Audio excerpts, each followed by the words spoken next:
Welcome back to App Tutorial. In this video, I'll show you how you can tag someone in Facebook. So let's start. First of all, open Facebook and log into your account. Then after, tap on What's on your mind section. Now you can either add pictures or update any status. After you do that, tap on Tag People that you can find below the photo or video. Now select the people that you want to tag in that specific post. You can select either a single person or multiple people. After you complete selecting the people, go back once.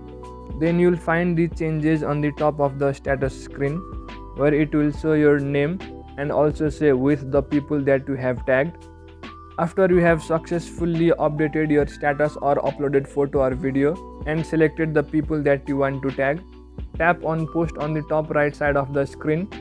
As you do that, the process is complete. Now you have successfully tagged the selected people in that specific post.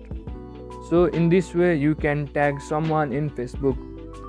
Thank you for watching the video. Make sure to leave a like and subscribe to the channel for further videos.